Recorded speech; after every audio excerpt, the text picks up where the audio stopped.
dasarnya agar mudah dipahami, kalian harus mengetahui tentang anatominya, kemudian harus tahu juga tentang histologinya. Jadi tidak mungkin kalian akan mempelajari histopatologi kalau kalian tidak tahu histologinya. Jadi nanti mungkin histologinya sudah diberikan, saya nggak tahu dari blog yang sebelumnya ya. Nah, tolong dibuka-buka lagi. Tapi sebagai pendahuluan mungkin saya mengingatkan sedikit tentang garis besar dari sistem respiratori. Jadi seperti kita ketahui bahwa sistem respiratori itu terbagi menjadi dua bagian, yaitu bagian konduksi dan bagian respiratori.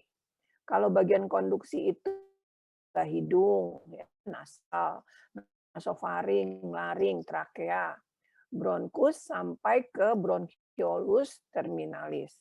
Sedangkan untuk bagian respiratorinya itu dari bronchiolus respiratori, ductus alveolaris, dan alveoli.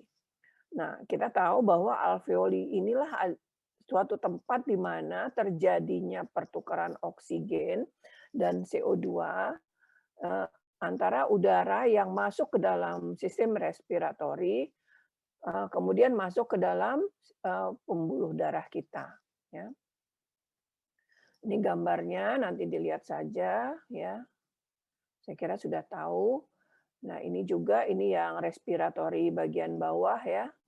Jadi ini yang bagian bawah. Nah, kemudian kalian juga harus tahu bahwa anatomi paru itu bahwa ada paru kanan, ada paru kiri, kemudian lobus paru kanan itu ada 3, lobus paru kiri ada 2, kemudian dibagi juga berdasarkan segmen-segmennya ya. Ada segmen apikal, posterior, anterior, lateral, medial. Kenapa kalian harus tahu? Karena ada beberapa penyakit patologi itu yang tempatnya tuh khas gitu. Jadi makanya kita harus tahu di mana bagaimana anatomi paru.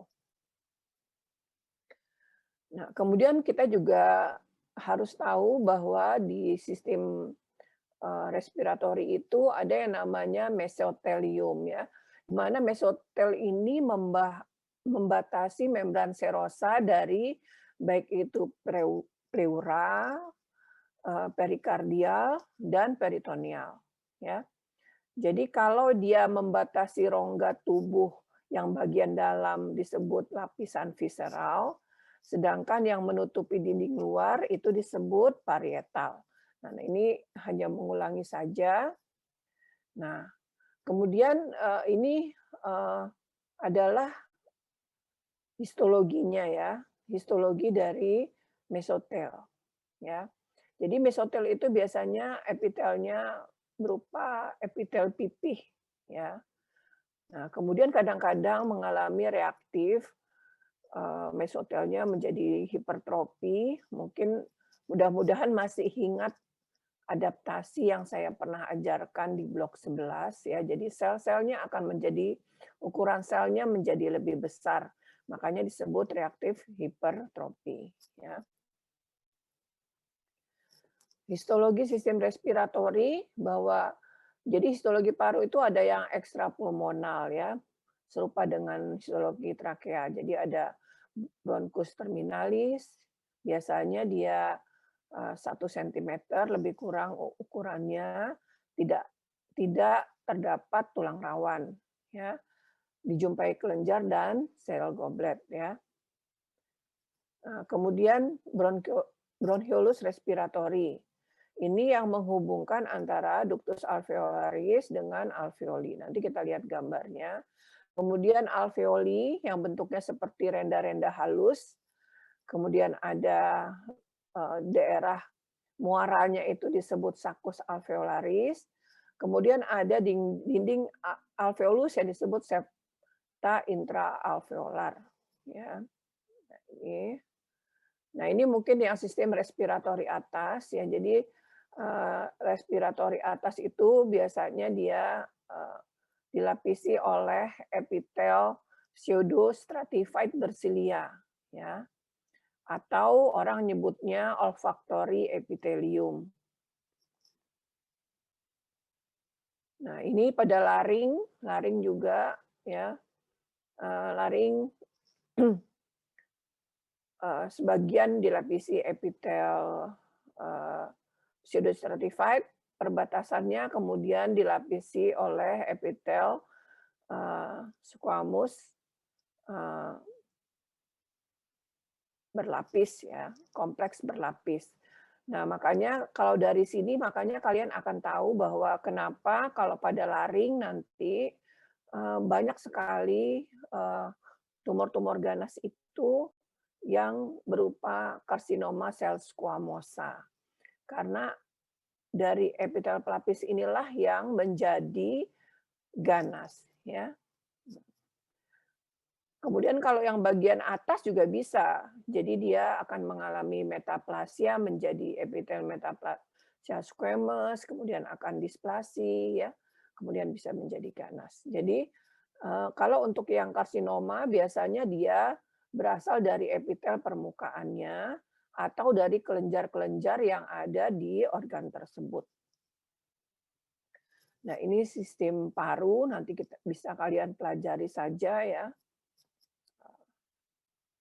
Nah, kemudian yang harus diingat juga bahwa alveoli itu dilapisi oleh 2 lapis sel ya, yaitu yang disebut sel pneumosit 1 dan pneumosit tipe 2. Kalau yang tipe 1 itu biasanya dia di dekat kapiler pembuluh darah ya. Sedangkan pneumosit 2 itu yang mengatur supaya diameter alveoli itu tidak kolaps ya. Jadi kalau yang pneumosit 1 ini ada di dekat pembuluh darah, yang di dinding luar ini adalah pneumosit 2. Ini contohnya juga ini adalah bronchus terminalis, ini bronchiolus respiratory ya. Nah, ini saccus alveolaris, ini namanya saccus alveolaris, yang ini alveolus ya. Ini kita lihat sangat tipis sekali, jadi hampir tidak ada jaringan ikat fibrokolagen. Jadi sangat jaringan intersisialnya itu sangat tipis. Nanti bisa kalian lihat pada kasus-kasus patologi bagaimana terjadi penebalan pada dinding pada jaringan intersisialnya, kemudian saccus alveolarisnya dipenuhi eksudat atau transudat, ya jadi dia akan menimbulkan suatu keadaan histopatologi. Kita mulai dari patologi pada sistem respiratori atas, yaitu pada hidung, nasofaring, dan laring. Ya. Saya tidak akan menceritakan seluruhnya, karena kalau seluruhnya itu terlalu banyak ya. Jadi saya akan mengambil beberapa yang sering terjadi dan sering saya temukan di laboratorium PA. Ya. Nah, kemudian yang pertama adalah rinitis infeksi ya. Rinitis infeksi ini biasanya disebabkan oleh adeno, eho atau rhinovirus. Biasanya apa yang terjadi kalau dari makroskopik biasanya mukosa nasalnya menjadi eritem dan edema serta banyak dijumpai discharge kataralis. Ya, jadi dia biasanya kalau infeksi virus itu discharge-nya itu bening gitu ya, dia tidak seperti apa ya, eksudat, jadi tidak berwarna kuning keruh. Tetapi apabila terjadi superinfeksi dari bakteri, makanya eksudatnya baru akan berubah menjadi mukopurulen. Kemudian yang kedua adalah rinitis alergik. Nah, mungkin dari adik-adik semua ada yang kalau pagi-pagi sering sekali bersin. Ada nggak? Ada nggak yang sering bersin kalau pagi-pagi, terus eh, kalau misalnya sudah siang dia hilang? Halo? Nggak ada ya?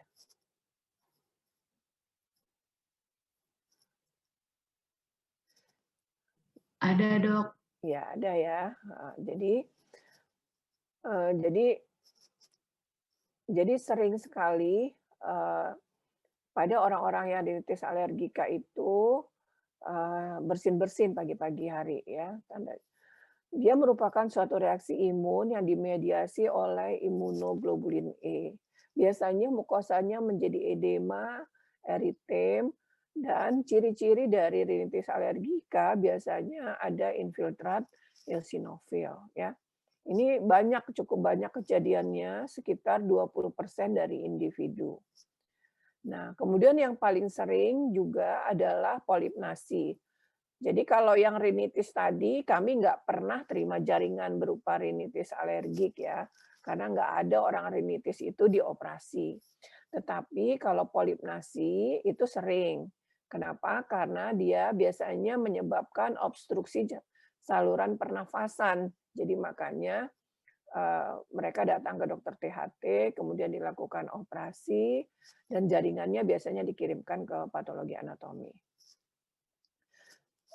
Inflamatori polipnasi ini biasanya disebabkan oleh rinitis yang berulang. Jadi orang-orang yang mempunyai riwayat rinitis itu harus hati-hati, kadang-kadang bisa terjadi inflamatori polip. Nah, inflamatori polipnya itu ternyata saya baru baru mendapat masukan dari sejawat THT bahwa eh, mereka bagi sejawat THT itu diperlukan untuk mengetahui jenis sel radangnya. Karena terapinya ternyata itu berkaitan dengan terapinya. Jadi misalnya kalau banyak infiltrasi sel-sel eosinofil lebih banyak, kemungkinan ini terjadi karena proses rinitis alergik. Tapi kalau neutrofil yang banyak biasanya karena bakteri. Jadi eh, kalau di PA sekarang dimintakan mana yang paling banyak infiltrasinya. Nah, sudah tentu karena itu polipnasi, kita sudah tahu kafumnasi itu dilapisi apa? Ya, jadi dilapisi epitel pseudostratified. Jadi kalau bisa di PA itu jangan terlalu menghafal. Maksudnya begini, kalau misalnya sudah tahu istilahnya itu polipnasi. Jadi kita tahu pasti masanya itu polipoid. Apa syaratnya kita ngomong polipoid? Jadi dari 3/4 dari jaringan itu dilapisi oleh epitel tertentu. Ya, baru kita bisa bilang polip ya. Kalau dia cuma atasnya aja kita nggak bisa bilang polip. Tapi kalau tonjolan itu 3/4-nya dilapisi oleh oleh epitel makanya disebut polipoid ya. Nah, karena kafumnasi kalian harus ingat bahwa pelapisnya adalah pseudostratified bersilia. Karena ada radang, pasti dia ada edema, kemudian pasti ada sel-sel radangnya. Tergantung dari yang mendasarinya, apakah dia neutrofil, eosinofil, sel plasma, limfosit ya, semuanya. Tapi biasanya berupa gabungan ini. Ya. Nah, ini contoh polipnasi ya. Jadi ini masanya polipoid, kalian lihat lebih dari 3/4 dilapisi epitel pseudostratified. Kemudian stromanya kalian lihat edema ya. Jadi kalau yang normal ini seperti ini ya, agak rapat gitu. Kalau edem dia jadi cenggang-cenggang karena terisi cairan, menjadi lebih jarang. Kemudian kalian lihat di sini ini banyak sekali eosinofil ya. Jadi kita sudah bisa bayangkan bahwa orang ini kemungkinan polipnasinya karena ada rinitis alergika berulang ya. Cukup jelas nggak ya untuk polipnasi? Ada wakilnya yang bisa cukup jelas, ada pertanyaan? Menurut saya cukup, dokter. Ya, oke. Ya. Kemudian sinusitis. Sinusitis ini juga suatu penyakit yang sering didahului oleh rinitis kronik atau akut ya. Yang paling sering adalah sinusitis maksilaris ya. Umumnya terjadi karena adanya infeksi dari gigi periapikal yang melalui dasar sinus. Jadi makanya kalau ada orang sinusitis suka suka dicek tuh giginya ada yang lobang atau tidak ya. Jadi makanya kalau kalian lihat orang sinusitis mengalami sinusitis harus juga komprehensif untuk melihat adakah infeksi giginya ya. Kemudian sinusitis juga merupakan bagian ya, bisa merupakan bagian dari sindroma Kartagener ya, di mana terjadi defek silia kongenital, yaitu sinusitis, ada bronkiektasis, kemudian ada sinus inversus. Jadi situs inversus ini di mana organ-organ mayor di bagian dalam visceral itu terbalik posisinya. Jadi jantung terbalik, hepar terbalik, yaitu jadi ini adalah suatu kelainan kongenital ya. Untuk saluran pernafasan atas, nasofaring yang paling sering ya kita juga pernah mengalami ya faringitis, mungkin ada yang sudah pernah mengalami tonsilitis ya. Kebanyakan ini disebabkan oleh infeksi virus. Nah, kalian tahu bahwa kalau itis itu pasti ada tanda-tandanya. Ada yang masih ingat? Rubor, kolor, dolor ya. Ya itu harus ingat. Jadi tidak perlu dihafal. Jadi sudah tahu bahwa kalau itis biasanya apa yang kita lakukan, yang kita alami adalah edema ya. Kemudian dia merah ya, eritem. Nah, karena di nasofaring itu ada kelenjar limfoid, biasanya kalau ada radang kan sistem imun kita kan meningkat ya. Nah, makanya akan terjadi reaktif hiperplasia dari sel limfoidnya ya. Nah, kemudian untuk tumor di hidung, sinus, dan nasofaring, yang paling sering adalah angiofibroma nasofaring. Kalau dari namanya aja, kira-kira kalian sudah bisa tahu nggak? Angio itu apa? Angio itu adalah pembuluh darah ya. Oke. Fibros berarti jaringan ikat. Oma berarti dia tumor jinak. Jadi kalau angiofibroma kita sudah tahu pasti ini tumor dari jaringan ikat fibros, tapi karena ada angionya jadi banyak pembuluh darahnya. Jadi kita nggak perlu apal sebetulnya PA itu ya, supaya tetapi kalian harus ngerti namanya ya. Nah, cuman kalian harus hati-hati. Oma itu tidak semuanya jinak ya. Ya, ujungnya. Nah, misalnya apa? Melanoma. Melanoma itu walaupun oma ujungnya tapi dia ganas. Limfoma itu juga ganas ya. Jadi hati-hati, cuman kebanyakan kalau ujungnya oma itu adalah suatu lesi jinak ya. Nah, biasanya ada di posterolateral hidung. Sering banyak laki-laki pada adolescence. Jadi kalau kalian lihat apa yang kita temukan di pemeriksaan histo-PA-nya, kita lihat ini semuanya adalah jaringan ikat fibros yang mengalami hiperplasi ya, banyak sekali. Kemudian kalian lihat ini adalah pembuluh darah ya. Jadi nggak susah kan sebetulnya angiofibroma nasofaring itu. Jadi kita udah tahu tumornya pasti ada jaringan ikat fibros yang sangat padat, hiperplasi, kemudian ada pembuluh darah yang banyak ya. Nah, kemudian ada juga ini adalah Cnidarian sinus ya, tumor. Jadi di mana dia suatu neoplasma epitelial jinak yang berasal dari epitel squamous complex hiperplasi. Jadi inverted papilloma ini adalah dia kenapa disebut inverted karena dia masuk ke dalam ya, endofitik tumbuhnya ya. Kalau dia exofitik keluar. Nah, tapi karena disebut inverted papilloma karena tumbuhnya endofitik. Pelapisnya apa? Nah, pelapisnya adalah epitel squamous ya, kompleks hiperplasi.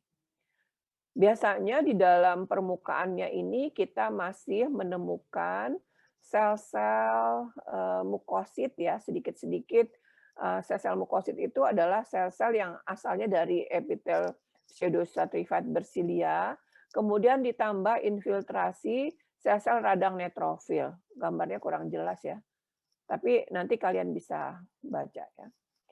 Nah, gambaran selnya biasanya atipia ringan dan sifatnya agresif lokal. Kenapa agresif? Karena dia tumbuhnya endofitik, jadi bisa mendestruksi jaringan di sekitarnya. Ya. Yang berikutnya adalah tumor ganas olfactory neuroblastoma. Ya. Olfactory neuroblastoma ini biasanya kalau dia blastom ya kalian harus ingat kalau blastoma itu biasanya pada anak-anak ya. Bisa di kelenjar adrenal, di subkutis, di jaringan lunak, jadi bisa di mana-mana ya. Ini. Tumornya ini sangat ganas dan berasal dari sel neuroektodermal. Nah, kalian harus ingat, kalau saya dulu ingatnya, kalau dia blastoma itu biasanya selnya kecil-kecil ya, kecil-kecil, hitam ya. Nah, jadi ini kalian lihat selnya tuh kecil-kecil ukurannya, intinya bulat, kemudian hiperkromatik, hitam ya, hitam-hitam kalian lihat ya. Dan biasanya dari suatu blastoma itu karena dia masih adalah sel-sel neuroektodermal yang belum berkembang sempurna, maka batas antar selnya itu tidak jelas ya masih. Nah, kemudian biasanya juga disertai adanya infiltrasi sel-sel. Biasanya kalau untuk olfactory neuroblastoma itu dijumpai adanya neurofil. Neurofil itu adalah ini ya, matriks-matriks yang filamen ini, yang berwarna merah-merah ini, ya. Tapi kadang-kadang ada, kadang-kadang tidak, yaitu khasnya dari neuroblastoma, ya. Yang paling banyak juga adalah karsinoma nasofaring, ya. Nah, biasanya karsinoma nasofaring ini mempunyai distribusi geografik yang khas. Jadi biasanya di daerah-daerah yang sering makan yang panas-panas, makanya di daerah Cina itu banyak ya karsinoma nasofaring, kemudian yang sering makan makanan yang mengandung fermentasi, karena asin, merokok ya. Nah, kemudian karsinoma nasofaring ini sering berhubungan dengan infeksi virus EBV. Nah, kalian harus hati-hati bahwa makanan-makanan yang mengandung nitrosamin ini juga berbahaya sekali, ya. Tetapi ada yang khas dari karsinoma nasofaring ini, biasanya pasien itu datangnya itu bukan karena keluhan di nasofaringnya. Nah, dia malah lebih sering didiagnosis apabila sudah ada metastasis di kelenjar getah bening. Jadi orangnya itu sering datang ke dokter karena merasa ada benjolan di regio kolilateral ya. Jadi dari KGB itu ada di KGB lateralnya ada nodul-nodul ya. Nah, ternyata setelah dilihat ada karsinoma nasofaringnya ya. Tumor ini biasanya sensitif dengan radioterapi, di harapan hidupnya 3 tahun, selama 3 tahun adalah 50-70%. Nah, ada 3 jenis karsinoma nasofaring, yaitu karsinoma sel squamosa yang berkeratin, kemudian ada KSS yang tidak berkeratin, ya. Nah, untuk yang tidak berkeratin itu ada 2 macam. Ada yang differentiated type, ada yang undifferentiated type. Di mana yang undifferentiated type ini prognosisnya lebih jelek dibandingkan yang differentiated type. Kemudian ada yang ketiga yaitu basaloid squamous cell carcinoma. Nanti kita lihat gambarnya. Nah, ini karsinoma sel squamosa berkeratin ya. Kalian masih ingat ini apa ya? Ini dulu waktu blok 11 ini adalah masa keratin ya. Jadi ini adalah KSS yang berkeratin, kemudian ini ya. Sel-selnya biasanya poligonal, besar-besar dengan intinya pleomorfik ya, ada yang besar, ada yang kecil. Kemudian anak intinya kalian lihat sangat menonjol ya. Nah, kemudian khasnya dari yang berkeratin kita masih melihat adanya jembatan antar sel ya.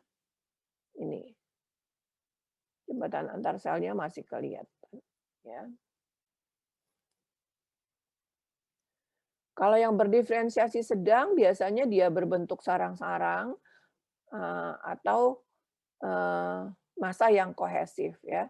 Biasanya jembatan antar selnya masih masih ada ya, masih kelihatan, tapi eh, keratinisasinya semakin sedikit. Jadi kalian lihat hampir tidak ada yang berkerat. Kemudian intinya lebih pleomorfik biasanya dan lebih prominent. Rasionya antara batas antara sel dengan sitoplasmanya itu lebih meningkat. Dan mitosisnya akan lebih banyak dibanding dengan karsinoma sel squamosa yang berdiferensiasi baik. Nah, kalau yang sudah poorly differentiated, ini yang differentiated type ya yang non keratinizing. Nah, biasanya itu bentuknya pulau-pulau ya. Kalau dulu sering disebut ini limfoepithelial karsinoma ya, karena kalian lihat stromanya ya, selain ini ada tumornya, epitelnya, biasanya itu ada infiltrasi sel limfoid ya yang sangat dominan. Ya. Kalian lihat ini juga ya. Nah, kenapa disebut differentiated? Karena kita masih bisa menilai bahwa asalnya ini adalah dari sel squamous. Jadi diferensiasi squamous-nya itu secara mikroskopik masih kelihatan. Ya. Nah, biasanya sel-sel neoplasianya lebih kecil, ya. Kemudian intinya hiperkromatik, mempunyai anak inti, tapi anak intinya kalau dibandingkan dengan yang undifferentiated, dia lebih kecil. Ya. Nah, kalian lihat di sini jembatan antar selnya sudah tidak kelihatan seperti pada yang keratinizing squamous cell carcinoma. Ya, nggak kelihatan lagi, hampir tidak terlihat. Ya, ini selnya, ini adalah jaringan limfoid. Nah, ini yang tidak berkeratin tapi undifferentiated type. Coba kalian lihat polanya, pola pertumbuhannya biasanya sinsitial. Kalau sinsitial itu tepinya beda, jadi irregular dia. Beda dengan yang tadi. Kalau ini kita masih bisa melihat tepi dari tumor sangat jelas ya. Masih kelihatan ya. Nah, berbeda dengan yang undif. Ya sinsitial, tepi dari tumornya tidak jelas, membaur dengan sel-sel radangnya ya. Nah, kalian lihat ini selnya bulat-bulat ya, vesikuler, lihat anak intinya sangat menonjol ya. Beda dengan yang tipe differentiated tadi.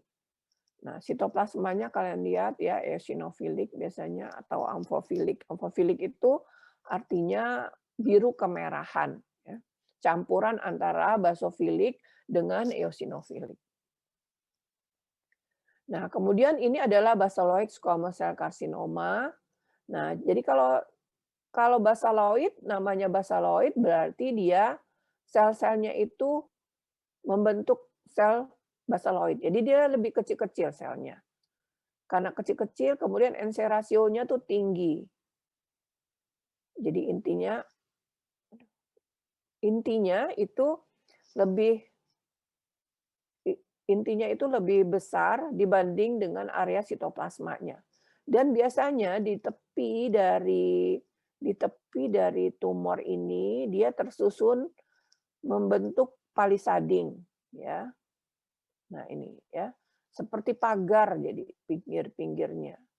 Kelihatan? Nah ini ya. Nah untuk sampai di sini, sampai nasofaring ada pertanyaan?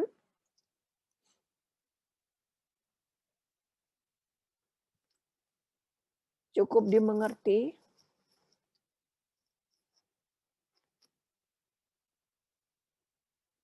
Halo? Ngerti, Dok. Ya, cukup ya. Tolong direspon supaya karena gini, kalau ada pertanyaan silakan diajukan ya. Saya pelan-pelan karena makin ke sini nanti makin banyak lupa. Jadi kalau misalnya ada yang mau ditanyakan silakan boleh tanya ya. Karena saya nggak bisa tatap muka langsung, jadi memang agak susah. Jadi saya cuma cerita aja gitu. Kalau biasanya interaktif, biasanya saya sering tanya supaya bisa lebih ingat ya. Oke, yang berikutnya adalah laring. Nah, kalau laring sama ya, yang paling sering adalah laringitis. Penyebabnya alergi, virus, bakteri, atau bahan-bahan kimia. Nah, pada anak-anak biasanya yang sering mengancam jiwa menyebabkan obstruksi saluran nafas adalah Haemophilus influenza. Ya. Kemudian kelainan patologis yang sering juga adalah laryngeal nodule atau Singer nodule. Ya. Jadi biasanya orang-orang yang sering banyak bicara, penyanyi itu kadang-kadang di pita suaranya sering terjadi bentukan nodul ya, jadi massa polipoid. Karena kita tahu kalau di laring itu pelapisnya apa? Epitel squamous complex ya. Tidak berkeratin. Jadi namanya nodul, jadi masanya polipoid di pita suara, kemudian pelapisnya adalah epitel squamous complex.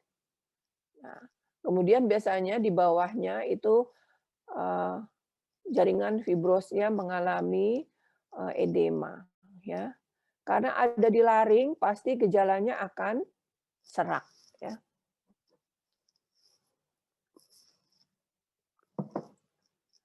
Akan serak. Tetapi pada laryngeal nodule ini jarang dia menjadi suatu proses malignansi. Biasanya lesinya bisa lebih dari 1 cm dan sering selain penyanyi dia juga sering pada perokok.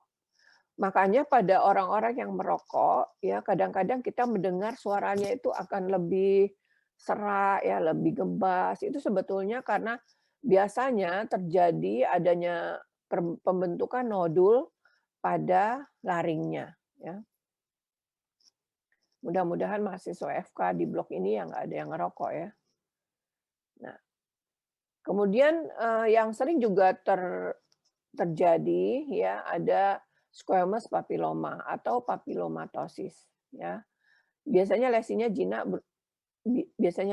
biasanya dia ada di vocal cord ya di pita suara ya. Anak-anak biasanya lebih sering dan bisa regresi spontan. Penyebabnya adalah kita tahu kalau papiloma kebanyakan adalah HPV. Tapi HPV-nya ini adalah jenis HPV yang mana? Yang high grade apa yang low grade ini?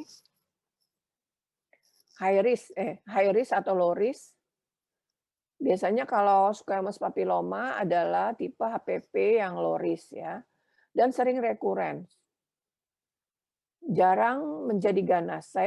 Saya ada pasien, jadi dia dari kecil dari umur kalau nggak salah 2 tahun, 3 tahun. Jadi dia mengalami papilomatosis, jadi squamous papilloma di laringnya itu sampai dia nggak bisa bernafas ya, karena terlalu banyak dan dia berulang terus, tumbuh lagi ya. Anak ini ada satu pasien saya itu sudah 4 kali operasi dia untuk kasus papilloma squamous ini ya. Seperti inilah gambarnya, banyak banyak sekali papil-papil kayak gini ya.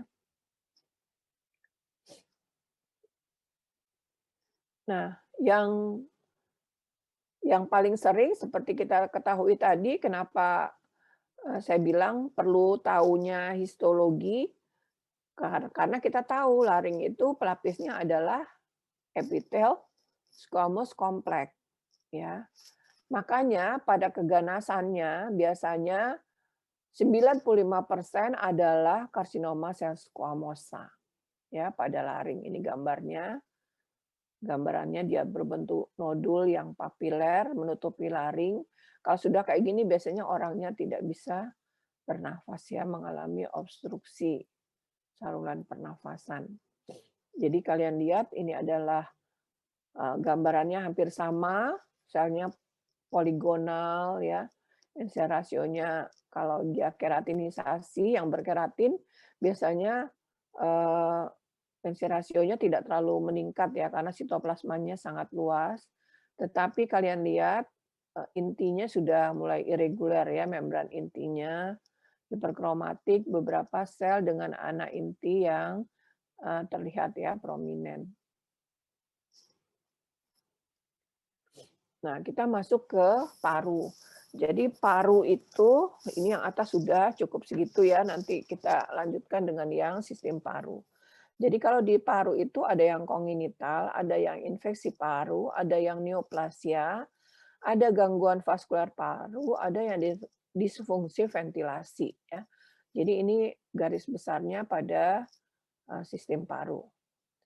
Nah, kalau kongenital yang dari paru itu biasanya ada defek perkembangan paru.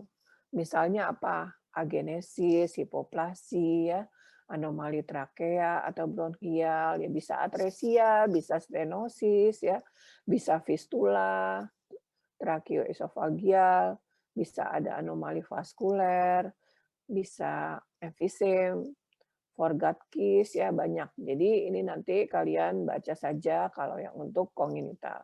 Tapi ada beberapa, ini contohnya ya, ini adalah pulmonari hipoplasi. Jadi di mana parunya itu tidak berkembang sebelah. Kalau ini malah agenesis ya, nggak ada sama sekali parunya ya biasanya ini meninggal pasiennya ya. Nah, ini macam-macam dari ini ada fistula antara esofagus dengan laring ya, dengan trakea.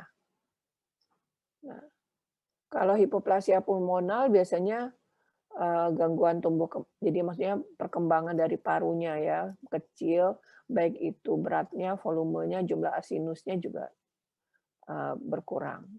Umumnya terjadi pada 10% atopsi neonatal ya, biasanya pasiennya tidak akan hidup, yang namanya parunya tidak ada ya. Paling sering sekunder terhadap oligohidramnion atau kegagalan gerakan pernafasan fetal yang terjadi ya.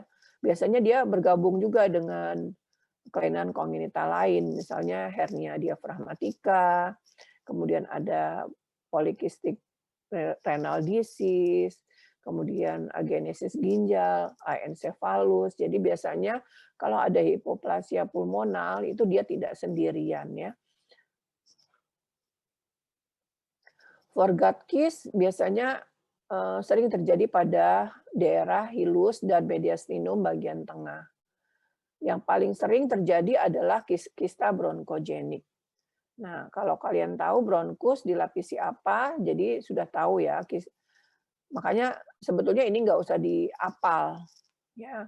Kalau kita sudah tahu kista bronkogenik, berarti kita sudah tahu itu dari bronkus. Ingat pelapisnya apa? Bronkus adalah epitel pseudostratified bersilia. Ya, ya kadang-kadang dia mengalami metaplasia squamous. Nah, terus kita juga tahu di dinding dari bronkus ada apa ya?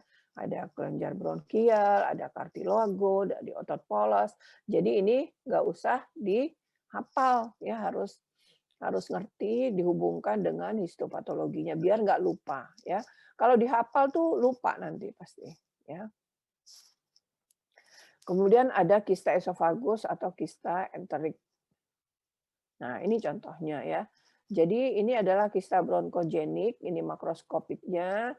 Ini histopatologinya. Jadi kita lihat permukaannya, ini adalah epitel pseudostratified bersilia, ini dinding kistanya ada, ini ada jaringan tulang rawan ya, ada otot ya, ada jaringan ikat fibrus. Biasanya di antaranya ada pembuluh darah dengan sembukan sel-sel radang ya.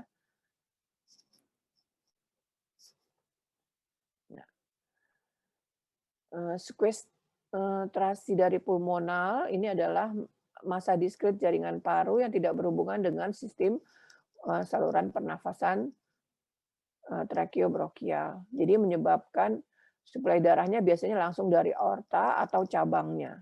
Ya. Bisa ada dua macam, ada yang ekstralobuler, ada yang intralobuler. Kalau yang ekstralobuler ini sering terjadi pada bayi sebagai massa mediastinal abnormal. Jadi dia biasanya berupa massa di mediastinum, ya, dan sering berkaitan dengan anomali kongenital lainnya. Kalau yang intralobuler biasanya pada anak-anak yang lebih besar, pada orang dewasa, ya, biasanya ini berkaitan dengan infeksi yang rekuren, ya. Nah, ini dia, ya, gambarannya. Nanti kalian lihat aja, ini yang ekstralobuler, ini yang intralobuler di dalam lobulus-lobulusnya.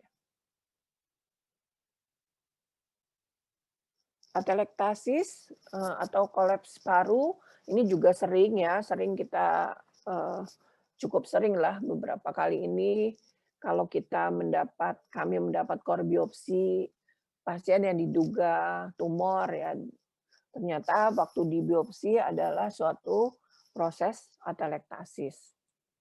Nah, atelektasis ini ada 4 macam. Atelektasis neonatal. Nah, yaitu ekspansi atau pengembangan paru yang tidak komplit atau kolapsnya paru yang sebelumnya telah inflasi. Jadi area parunya relatif tidak mengandung udara. Atau dia acquired atelektasis. Nah, acquired atelektasis ini dibagi menjadi atelektasis resorpsi atau obstruksi. Jadi obstruksinya komplit sehingga saluran pernapasannya diisi oleh sekresi mukus yang berlebihan ya. Jadi ada mukos plak atau eksudat dari dalam bronkus yang lebih kecil. Misalnya pada pasien-pasien asma ya, bronkitis kronis, pasca operasi atau aspirasi benda asing. Nah, atelektasis kompresi ini macam-macamnya ya, resorpsi, ini kompresi, ini kontraksi ya. Nah, kalau yang kompresi itu kavum pleuranya sebagian atau seluruh terisi oleh cairan eksudat atau tumor darah atau udara. Ini yang kompresi ya. Kemudian kalau yang atelektasis kontraksi ini terjadi karena perubahan fibrosis dari parunya ya. Bisa sifatnya lokal atau generalisata ya.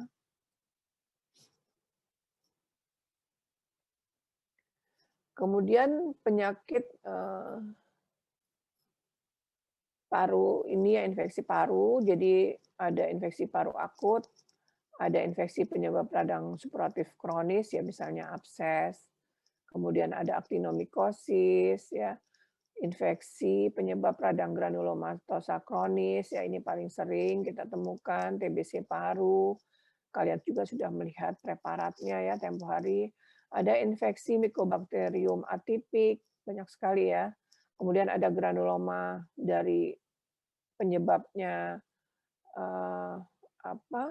Ini salah ya. Penyebabnya adalah jamur ya.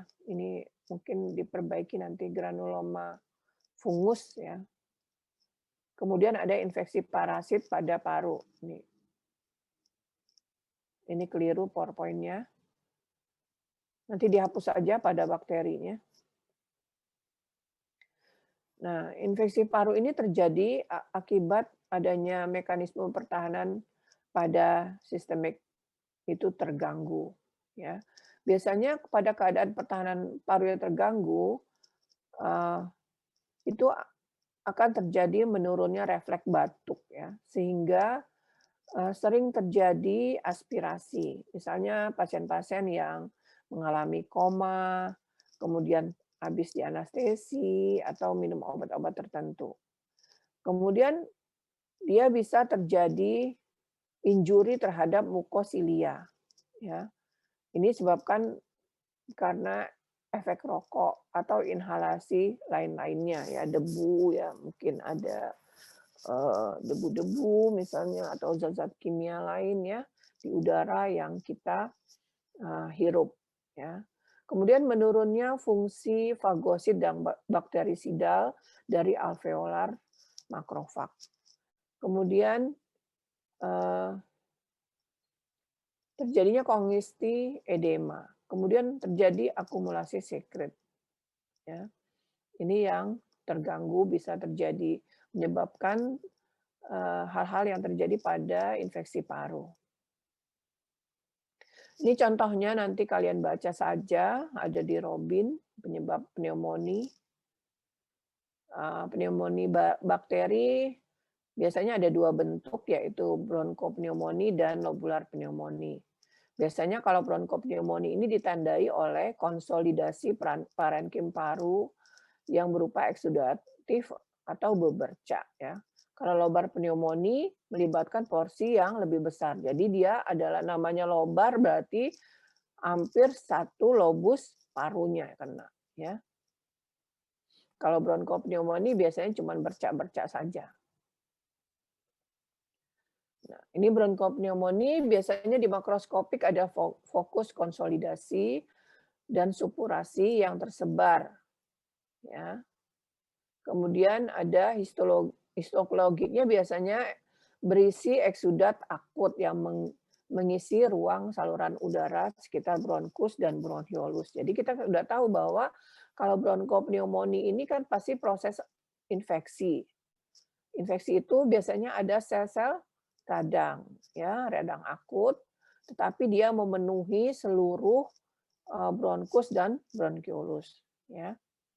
Nah, kalau terjadi resolusi dari eksudat, maka dia struktur parunya eh, struktur parunya akan kembali normal. Tetapi kalau tidak terjadi proses penyembuhan yang sempurna, maka bisa terjadi jaringan parut. Atau bisa saja dia semakin prosesnya semakin lanjut bisa menyebabkan terjadinya abses paru ya. Nah, mudah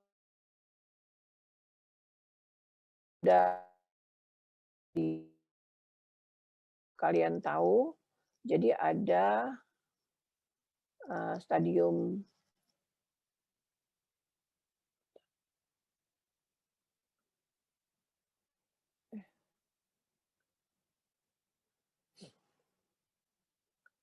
yang lobaris itu ada stadium kongesti, ada stadium hepatisasi merah, hepatisasi kelabu, dan resolusi. Kalau dia yang kongesti itu biasanya 24 jam. Kongesti itu apa maksudnya? Jadi nanti pembuluh darahnya itu melebar ya, kongestif biasanya. Nah, kemudian terjadi proses hepatisasi merah namanya, konsolidasi. Kenapa dia menjadi merah? Karena dia dia terdapat eksudat neutrofil dan RBC ya, yang berpadu memberi gambaran warna merah padat seperti hati, makanya disebut dia hepatisasi merah. Nah, tetapi pada proses selanjutnya RBC itu akan mengalami disintegrasi. Sehingga yang tinggal adalah eksudat fibrosupuratifnya. Makanya dia berubah menjadi abu-abu ya atau kecoklatan. Makanya disebut hepatisasi kelabu. Nah, kalau dia semakin baik, maka proses penyembuhan berjalan, akan terjadilah yang namanya stadium resolusi. maka eksudat padat ini akan mengalami degradasi secara enzimatik dan selular. Kemudian terjadi pembersihan dari eksudat dan apabila dia bagus, maka strukturnya akan menjadi normal kembali. Tetapi kalau tidak, maka akan terjadi fibrosis ya.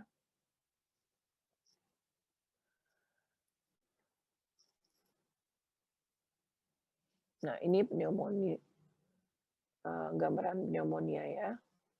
Gambarnya kalian lihat alveolinya menjadi rusak, kemudian nekrosis ya.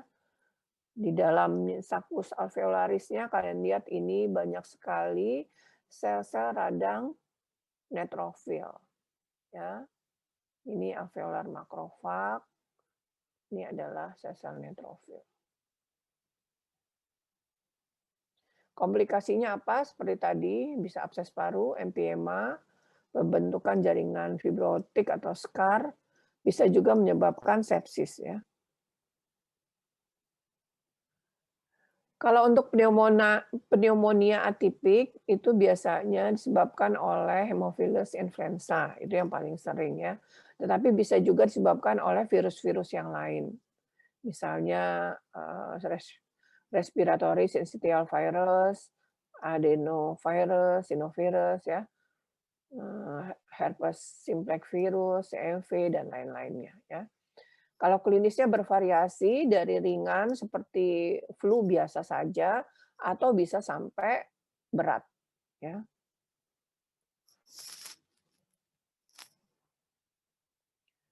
Morfologinya biasanya terjadi pneumocystis interstitialis, yaitu dengan pelebaran dinding alveoli yang edematus, kemudian tanpa infiltrat sel-sel radang mononuklear ya. Kemudian terjadinya membran hialin ya. Nah, ini nanti saya juga akan membahas masalah COVID ya. Ini terjadi juga pada COVID. Jadi terjadi pembentukan membran hialin pada jaringan interstisial dari alveoli ya. Nah, untuk abses paru biasanya namanya abses pasti sudah terjadi nekrosis supuratif ya. Biasanya dia berbatas tegas ya pada jaringan parunya. Penyebab paling sering adalah Staphylococcus, Streptococcus ya. Bisa spesies gram negatif atau anaerob, bisa juga infeksi campuran lainnya. Abses bisa disebabkan oleh aspirasi material yang infektif,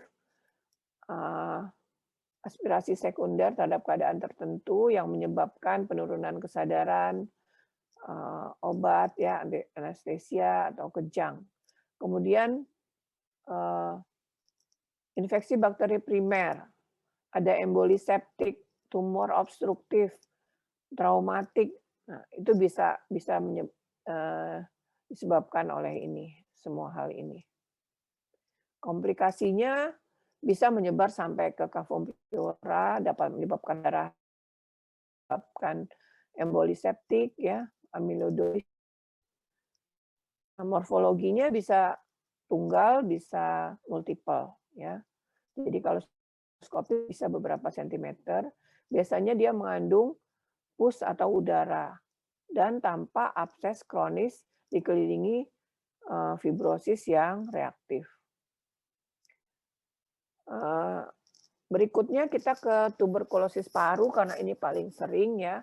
Tuberkulosis paru seperti kalian sudah tahu bahwa ini adalah suatu proses radang kronis granulomatosa yang disebabkan oleh Mycobacterium tuberculosis atau bakteri tahan asam. Sering mengenai paru, tapi bisa juga menyerang organ-organ lain, visceral ya, bisa juga di kulit ya, macam-macam. Jadi TBC ini bisa di mana-mana.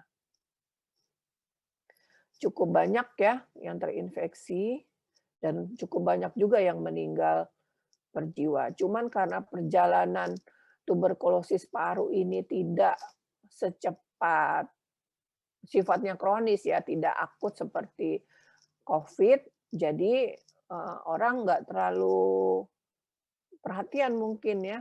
Makanya sekarang kasus-kasus TBC paru itu sudah hampir tertutup dengan kasus-kasus COVID. Padahal kalau dilihat dari angka kematiannya, ternyata yang meninggal karena TBC paru itu sangat tinggi sekali ya. Faktor risikonya ya kita tahulah ya, sosial ekonomi rendah, pasien-pasien dengan infeksi HIV itu sering juga mengalami tuberkulosis ya. Jadi kadang-kadang kalau pasien dengan HIV itu suka nggak ketahuan juga dia datang ke kita, biasanya karena TBC-nya ya. Setelah dilihat ternyata, eee, menderita infeksi HIV.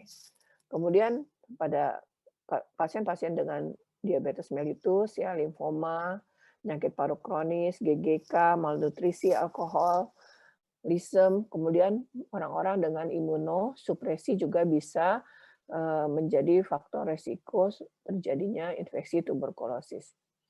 Nah, jadi patogenesis tuberkulosis paru itu ada yang namanya primary pulmonary tuberculosis yang berlangsung antara 0 sampai 3 minggu, di mana Mycobacterium ini akan menempel pada reseptor makrofag mannose reseptor ya, yang menyebabkan alveolar makrofag dan, terjadi manipulasi dari endosomal ya.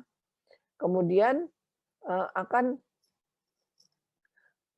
akan terjadi proses proliferasi dari, bakteri di dalam makrofag yang menyebabkan bakteriemi dengan, bisa shedding menyebar ke, eee, bagian-bagian lain ya. Nah kemudian, eee, setelah setelah 3 minggu, makanya alveolar makrofag ini dengan bantuan interleukin 12 akan merangsang T-sel. T-sel kemudian, menjadi, eee, T hel merangsang, limfosit T helper ya. Makanya, pada saat, sudah terjadi reaksi dengan limfosit T helper inilah, maka bisa dilakukan suatu, eee, infeksi tuberkulin ya. Dengan bantuan interferon, gamma, maka terjadilah aktivasi dari sel-sel makrofag ini, yang menyebabkan, bisa bisa bakterinya mati ya karena imunitas, tetapi, makrofag juga dengan bantuan TNF, kemokin TNF akan merekrut monosit. Makanya akan terbentuk suatu, granuloma epiteloid yang sering kita lihat ya, di mana ini adalah nekrosis gaseosa, kemudian eee, ada epiteloid, kemudian di sekitarnya tampak, sel-sel T yang sudah disensitisasi. Makanya, pada granuloma sering kita temukan adanya sel-sel T ya. Sel limfosit kecil-kecil, itu adalah sel limfosit yang telah disensitisasi. Ini latennya, nanti kalian baca aja ya, jadi dia bisa, eee, bisa menjadi, progresif miliar TB ya, bisa menjadi secondary tuberculosis ya, kem kemudian menjadi, miliar TB ya. Nanti dibaca aja ini. Ini gambarannya dari tuberkulosis paru. Jadi dia ada nodul-nodul ya, ya, warnanya bentuknya kekuningan ya.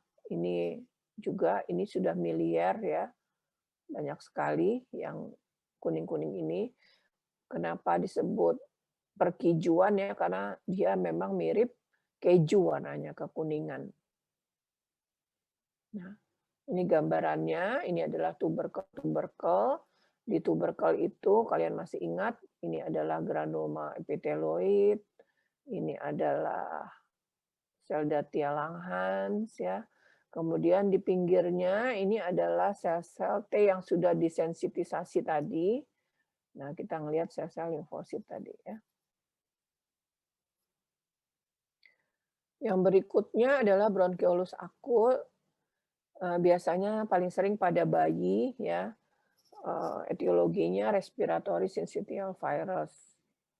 Nah, pada orang dewasa, dapat disebabkan, selain agen infeksius. Jadi nanti lihat ini banyak sekali bisa dipelajari ya, di buku ada. Gambaran histopatologinya apa?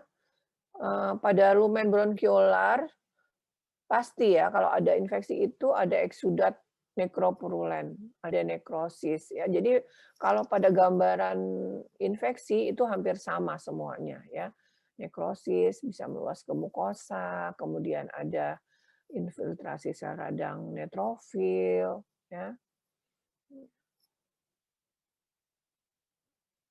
Nah, ini ya untuk bronkiolus ini bayangin bronchiolusnya sudah terpenuhi oleh eksudat purulen yang terdiri dari sel-sel radang neutrofil, sudah penuh sekali ya. Dinding mukosanya sudah nggak kelihatan edem ini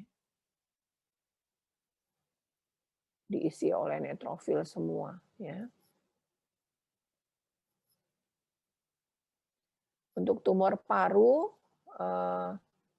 tumor paru primer yang paling sering adalah dari epitel bronkus ya. Jadi 95% adalah adeno-CA biasanya. 5% adalah karsinoid tumor. Bisa juga dari kelenjar bronkus berupa mukoepidermoid karsinoma, adenoid kistik ya. Bisa juga keganasan mesenkimal, limfoma atau lesi jinak. Tetapi harus diingat bahwa paling sering pada tumor paru itu kita harus menyingkirkan bahwa itu bukan suatu proses metastasis karena tumor paru yang paling sering sebetulnya adalah paru sekunder daripada tumor primernya ya. Tumor paru dapat ganas atau jinak, patogenesisnya ya ini satu lagi merokok ya. Janganlah kalian merokok karena benar-benar sekarang saya sering di bagian itu mendapatkan umur 35 tahun itu sudah menderita karsinoma paru. Kalau dulu paling 50, 60, nah sekarang sudah umurnya sangat muda ya.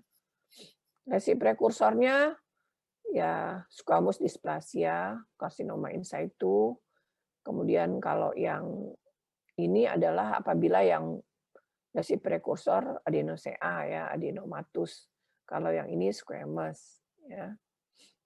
Kalau yang ini diffuse idiopathic pulmonary neuroendocrine hyperplasia pada tipe-tipe yang karsinoid ya. Jadi ini kalau ini prekursor untuk KSS, ini prekursor untuk adeno-CA, ini prekursor untuk sel-sel karsinoid ya, untuk tumor karsinoid.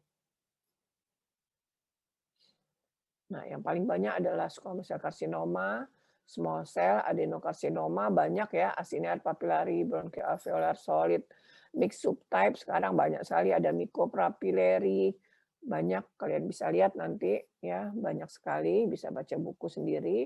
Kemudian ada large cell carcinoma, tetapi yang paling sering adalah squamous cell carcinoma adeno-CA ya.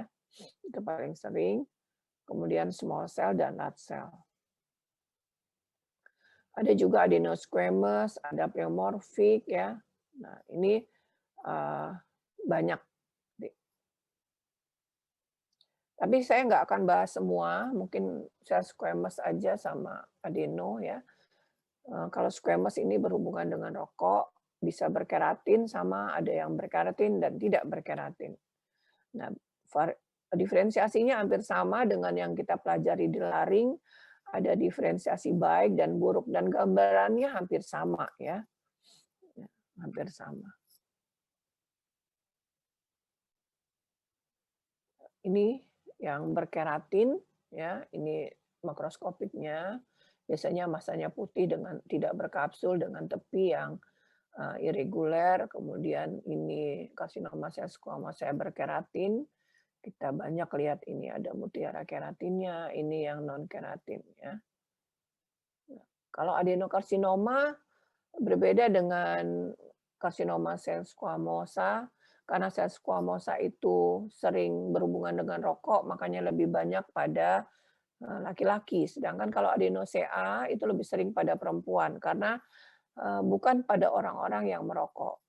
Lesinya juga beda. Kalau adenokarsinoma biasa di perifer, kalau KSS atau karsinoma sel squamosa biasanya dia lebih di sentral ya, di daerah bronkusnya.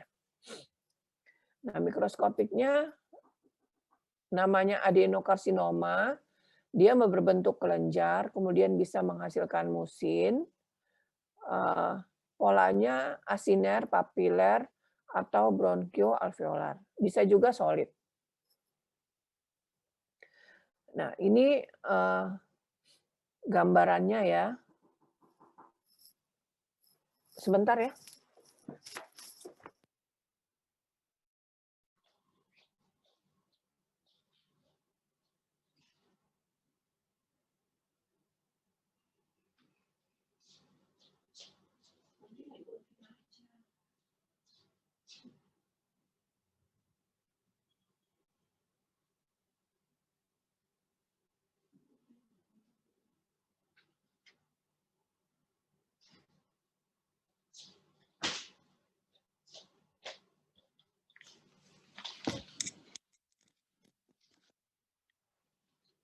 Ya, terganggu.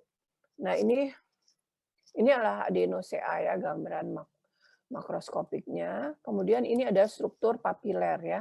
Jadi kalau struktur papiler itu ada core-nya, jadi ada fibrovascular core. Kemudian kalian lihat ada papil-papil. Pelapisnya adalah epitel kolumner ya biasanya. NC rasionya meningkat. Kemudian kromatinnya halus dengan anak inti yang prominent ya. Kalau sudah tipe solid, kadang-kadang kita sulit untuk membedakan apakah ini adeno-CA atau ini squamous cell carcinoma ya. Nah, ini bronchoalveolar carcinoma atau adenokarsinoma in situ. Sekarang disebutnya adalah lepidik ya, lepidik adenokarsinoma tipe lepidik. Jadi dia di mana di alveolinya itu berbentuk seperti apa ya, tombstone gitu. Jadi kayak ujung-ujung jari ya. Hobnail cell ya, kayak hobnail. Kemudian NC rasionya kalian lihat sangat tinggi, intinya bulat ya. Kromatinnya biasanya halus, ada yang hiperkromatik dan tampak anak inti yang prominent ya di sini. Biasanya ini tidak selalu berhubungan dengan rokok dan kalau dia masih in situ katanya prognosisnya baik ya. Tapi biasanya jarang karena kalau masih in situ itu sangat sulit terdeteksi.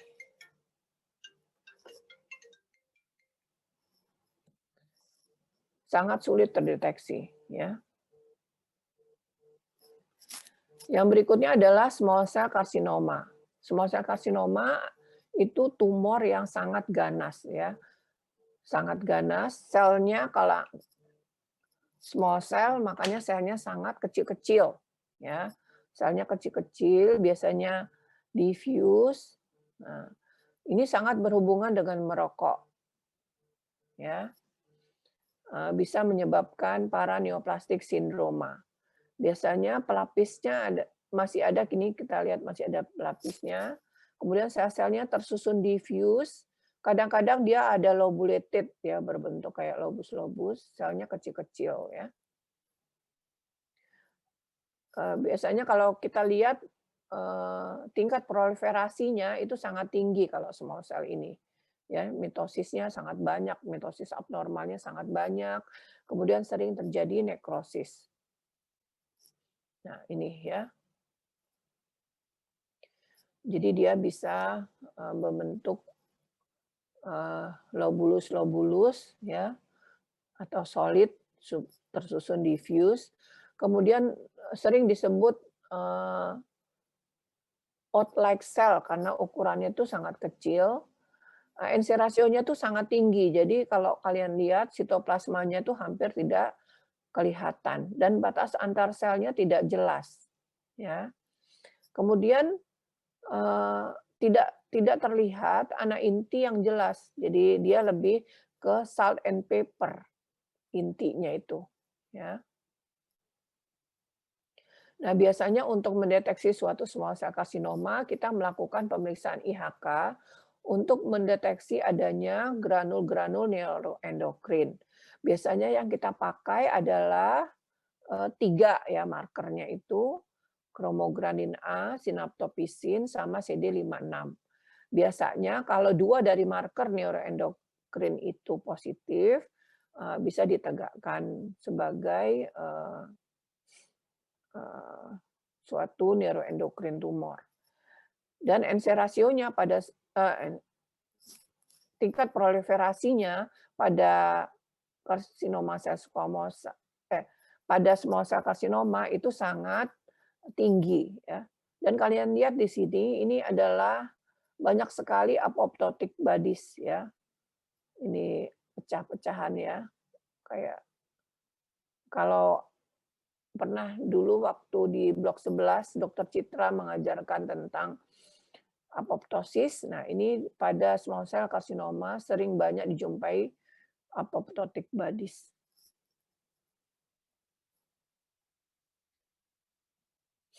Untuk paraneoplastic syndrome ini berhubungan dengan pelepasan hormon yang dihasilkan oleh sel-sel kanker paru. Biasanya ADH yang menginduksi hiponatremi, ACTH yang menyebabkan Sing syndrome ya.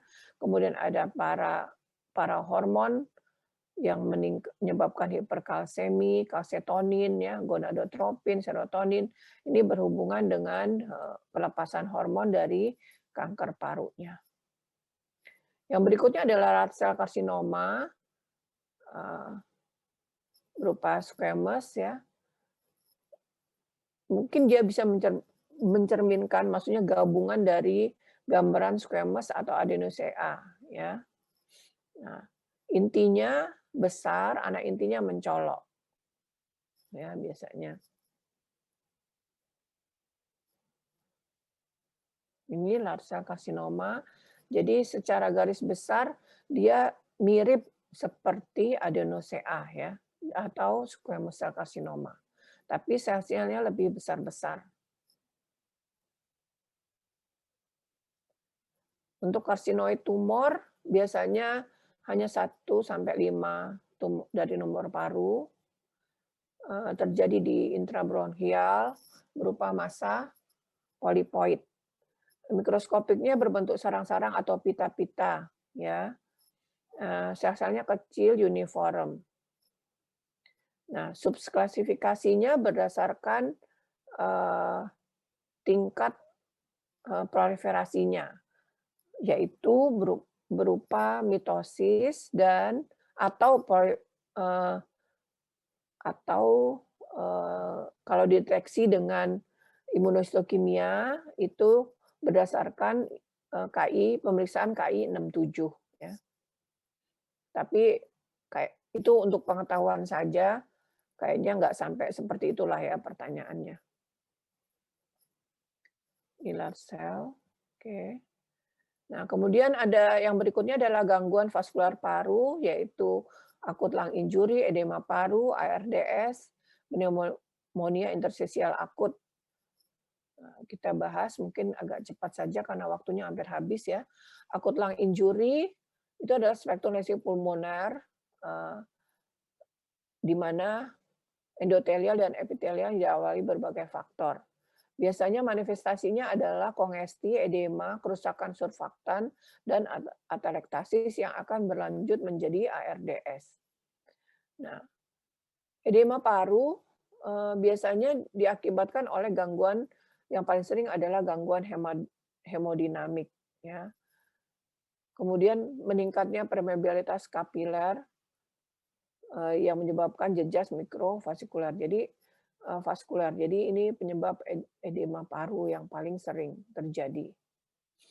Nah, edema hemodinamik itu disebabkan oleh peningkatannya tekanan hidrostatik, yaitu tekanan pada vena pulmonalis. Sering terjadi gagal jantung kiri akibat beban volume berlebihan dan obstruksi dari vena pulmonalis. Atau bisa juga disebabkan karena penurunan dari tekanan onkotik. Tapi ini lebih jarang dibanding dengan peningkatan tekanan hidrostatik ya. Misalnya misalnya pada hipoalbuminemia, NS, liver disease ya banyak sekali yang menyebabkan tekanan onkotik rendah ya. Bisa juga karena obstruksi limfatik, tapi ini sangat jarang terjadi. Biasanya ditandai dengan paru yang basah dan berat, histologinya terjadi dilatasi dari kapiler alveolinya. Kemudian terjadi presipitat intraalveolar, granular merah muda, perdarahan mikro pada alveolarnya, kemudian banyak ditemukan adanya hemosiderin Leiden makrofag. Edema karena jejas mikrovaskuler ini karena jejasnya terjadi pada kapiler septa alveoli. Jadi edema merupakan suatu jejas pada endotel vaskuler dan atau kerusakan sel epitel alveolar yang menyebabkan kebocoran cairan dan protein ke dalam ruang interstisial. Pada kasus-kasus yang berat, hal ini akan menyebabkan terjadinya kebocoran dalam alveoli. Sebabnya apa? Sebabnya adalah bisa pneumonia, bisa terhidup gas yang terhidup, apakah itu oksigen, asap ya. Kemudian bisa aspirasi, isi lambung, bisa obat dan kimiawi. Banyak juga ya ini shock, trauma, radiasi, transfusi dan lain-lain ya. Kemudian ada juga edema yang tidak bisa ditentukan penyebabnya, misalnya berada pada tempat yang tinggi, kemudian ada juga edema karena proses-proses neurogenik. Untuk ARDS adalah suatu sindroma klinik yang disebabkan oleh kerusakan kapiler alveoli yang bersifat diffuse ya. Biasanya onsetnya sangat cepat dan ini mengancam jiwa. Pasiennya biasanya disertai dengan sianosis hebat ya, hipoksia arterial hebat. Kemudian histologinya apa? Histologinya adalah kerusakan alveolar yang sangat diffuse. Patogenesisnya terjadi injuri terhadap endotel kapiler, ini yang paling sering, kadang-kadang juga ke apitel alveolar, ya. Sehingga meningkatkan permeabilitas kapiler dan eksudasi serta edema dan tidak mudah terjadi resolusi. Beda dengan yang kasus yang tadi, sehingga sering menjadi jaringan parut dan menyebabkan penyakit kronik atau PPOK. Nah, ini stadium lanjut, paru akan menjadi padat, merah, basah ya. Gambarannya ada kongesti interstisial, kemudian ada edema, dan ada peradangan serta ada endapan fibrin. Ini yang warna pink-pink ini adalah fibrin ya. Nah, ini juga terjadi pada pasien COVID. Nanti ada juga Nah, ini fibrin, pembentukan fibrin. Kalian sudah bisa bayangkan apabila terjadi alveoli yang seharusnya halus, kemudian terjadi endapan fibrin, bagaimana mungkin oksigen dan gas CO2 dapat bertukar, ya. Ini yang sangat menyebabkan kematian pada ARDS. Ini silakan dibaca aja sebab-sebabnya ya. Ini juga banyak sekali. Untuk pneumonia interstisial akut, kebanyakan ini etiologinya tidak diketahui, rata-rata usianya 50 tahun, bisa pada semua jenis kelamin, dan kurang dari 3 minggu sering terjadi gangguan nafas akut. Ya.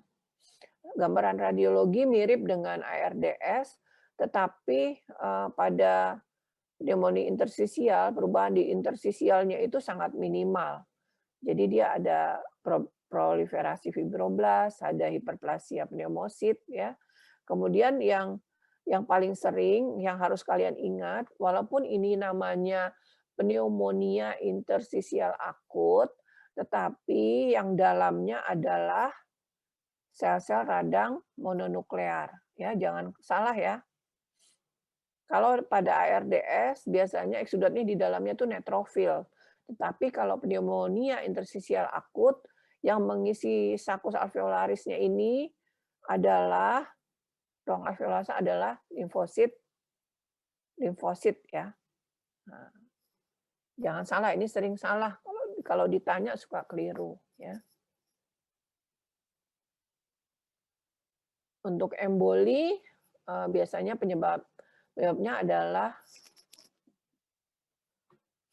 adalah sumbatan dari arteri pulmoner yang besar ya, oleh karena terjadi trombus pada vena profunda tungkai bawah yang paling sering dan merupakan komplikasi utama pada pasien-pasien dengan penyakit jantung, kanker, ya, imobilisasi dalam waktu yang lama, kemudian ada fraktur panggul bisa terjadi ya.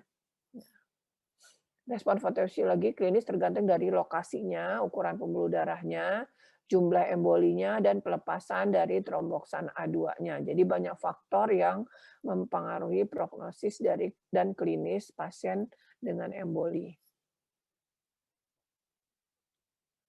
Morfologinya biasanya emboli besar itu terjadi 5% pada arteri pulmonalis yang besar. Ya.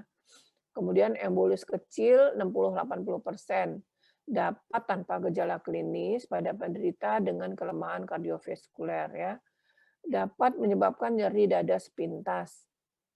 Pada penyakit pasien-pasien dengan payah jantung bisa menyebabkan infak ya. Kalau embolusnya sedang itu sekitar 20-35%, menyebabkan oklusi arteri pulmonalis ukuran sedang di perifer dan bisa menyebabkan terjadinya infak.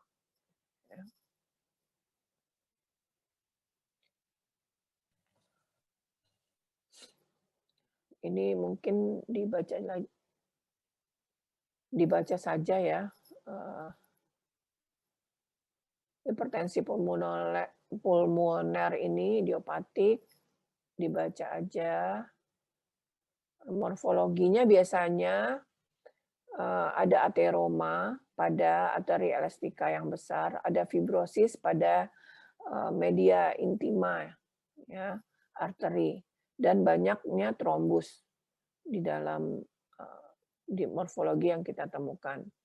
Kemudian ada disfungsi ventilasi, yaitu penyakit obstruksi. Penyakit obstruksi ini yaitu penyakit saluran nafas yang ditandai dengan meningkatnya resistensi aliran udara karena obstruksi parsial atau komplit pada setiap level. Baik itu dari trakea, bronkus besar sampai dia ke bawah di bronchioli terminal ya. Nah, bisa juga namanya ada penyakit restriktif yang ditandai oleh kurangnya ekspansi parenkim paru sehingga kapasitas dari paru itu menurun. Nah, macam-macam penyakitnya, PPOK, emfisema, bronkitis kronis, asma, bronkiektasis ya. Ini nanti baca saja etiologinya banyak, tapi yang paling sering adalah kembali lagi rokok ya. Kecuali asma biasanya imunologi. Nah, ini macam-macam emfisema ya.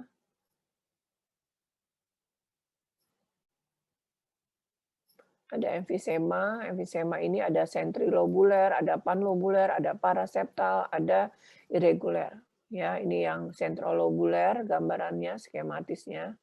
Kalau panlobuler itu 2 pada bronkus respiratori dan alveolinya, kalau paraseptal dia cuma di alveolinya, biasanya kalau irreguler bisa di mana saja ya. Nanti dibaca saja. Waktunya tinggal 14 menit ya. Emfisema sentri asiner, kemudian ini panasiner, nanti dibaca saja. Ini juga paraseptal irreguler, gambarnya tadi sudah dijelaskan. Ini patologi emfisema, balik-balik lagi adalah rokok yang paling banyak ya, bisa menyebabkan kerusakan jaringan ya. Jadi dia nikotin ini sangat berbahaya menyebabkan kemudian radikal bebas yang dihasilkan rokok juga akan menimbulkan reaksi interleukin, kemudian akan merangsang neutrofil, menyebabkan peningkatan eee, enzim neutrofil estilase yang akan menyebabkan kerusakan jaringan ya. Nah ini emfisema, kalau emfisema morfologinya biasanya rongga alveolinya menjadi lebih besar ya. Kemudian ya septa-septa yang tadinya menyambung itu jadi terpisah-pisah ya. Nah, karena terpisahnya dinding-dinding alveoli ini, nah kadang-kadang, pembuluh darahnya, mmm, ruptur ya, pembuluh darahnya ruptur sehingga, eee, sakus alveolarisnya pada pasien-pasien emfisema sering berisi RBC ya.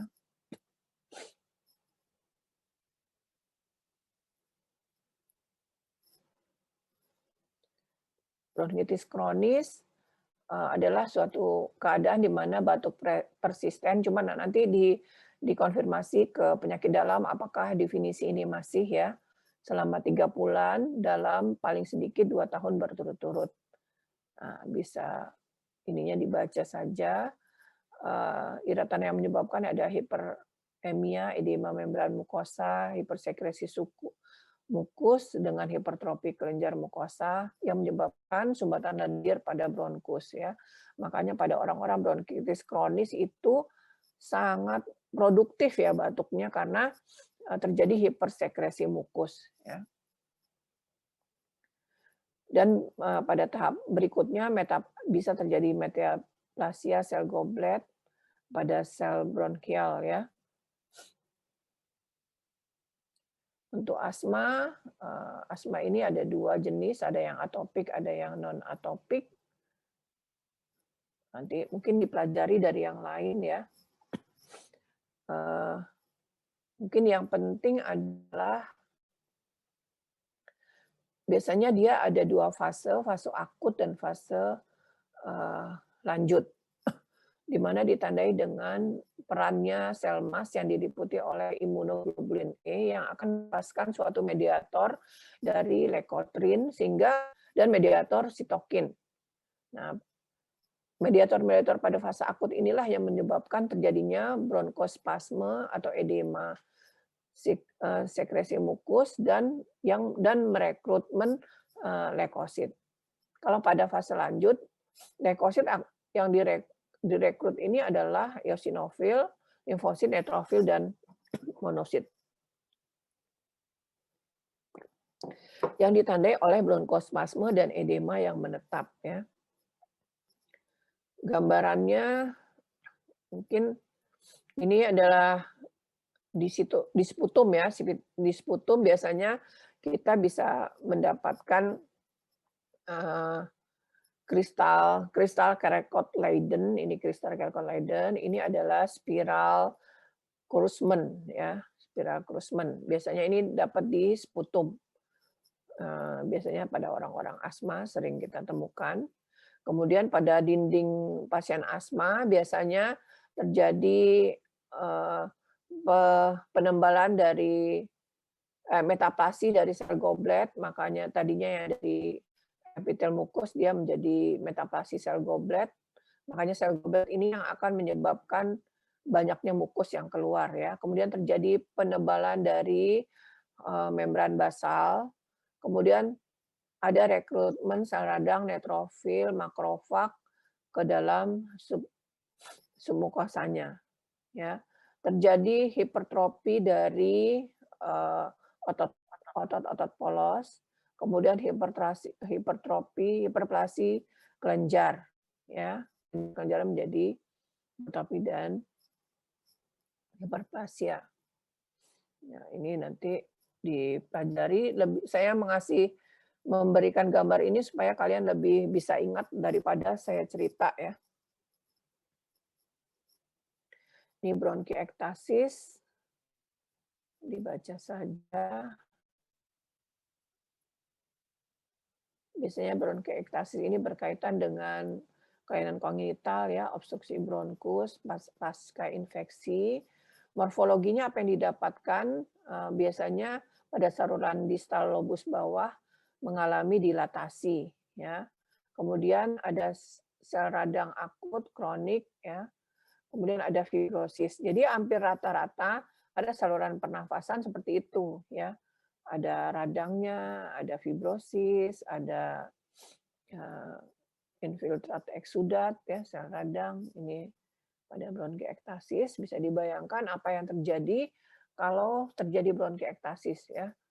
Udara tidak akan bisa saling bertukar. Ini penyakit paru restriktif. Kayaknya dibaca aja ya. Pneumokoniasis juga akibat dari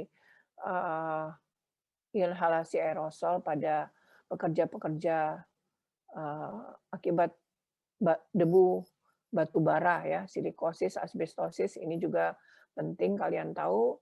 Mungkin pada orang-orang yang berkaitan dengan lingkungan pekerjaan ya.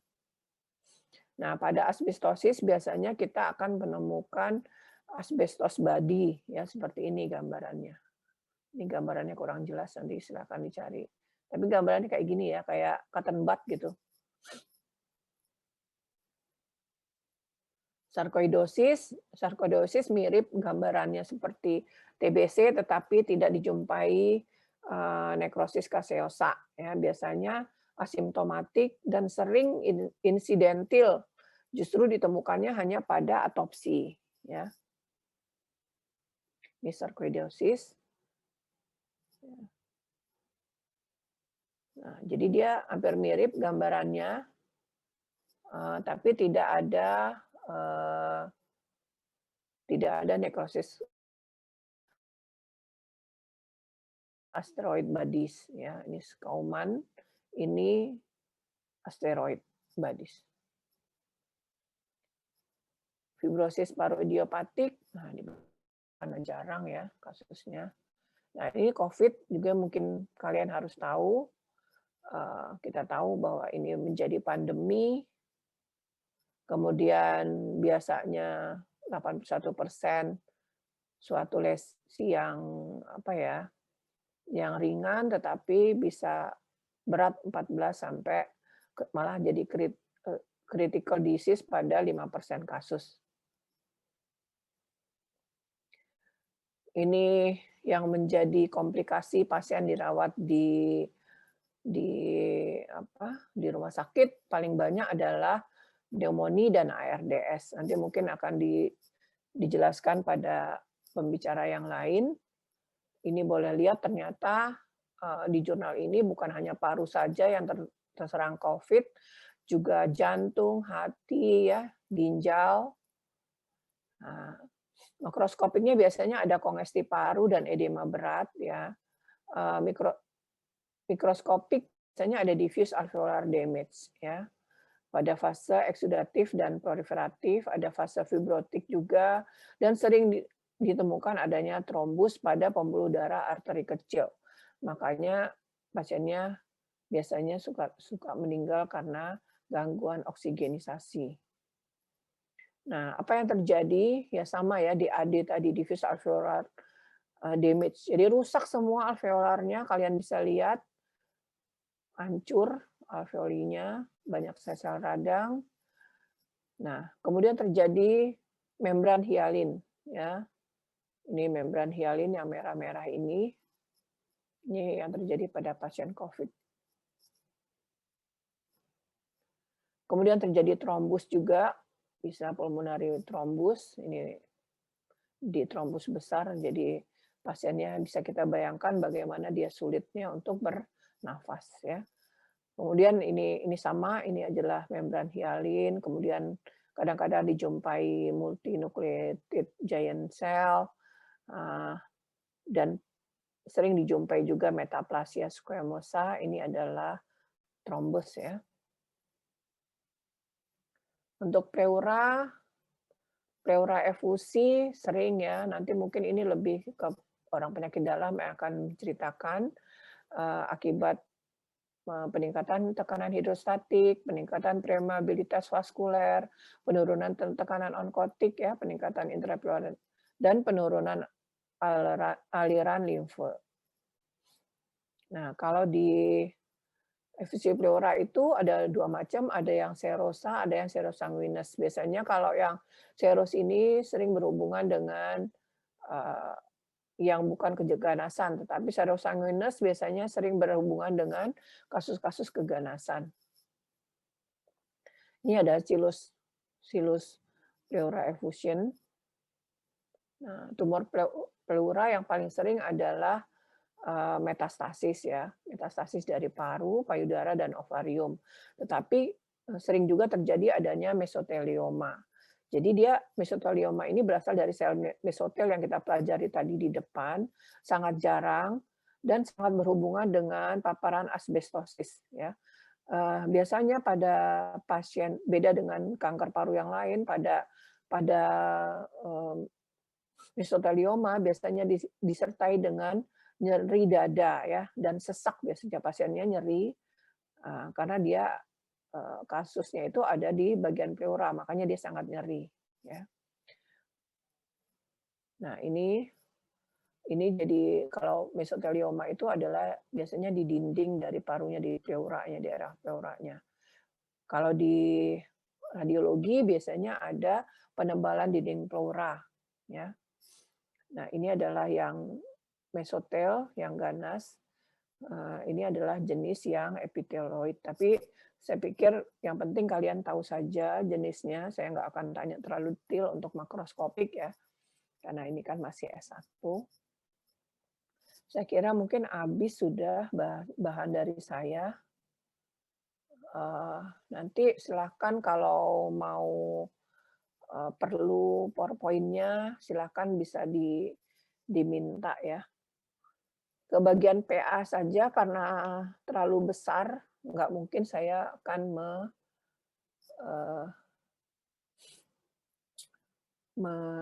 memberikannya lewat WA.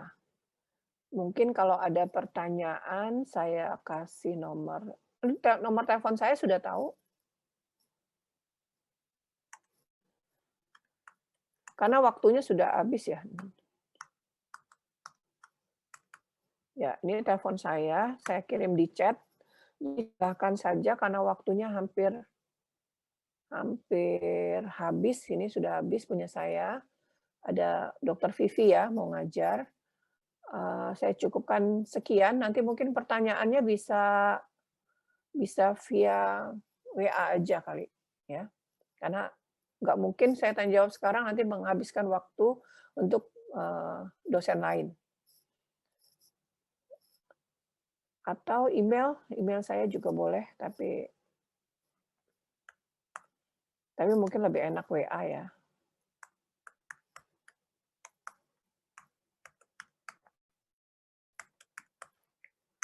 Soalnya terlalu besar, sebetulnya saya sudah milah-milah, tapi ternyata banyak sekali ya.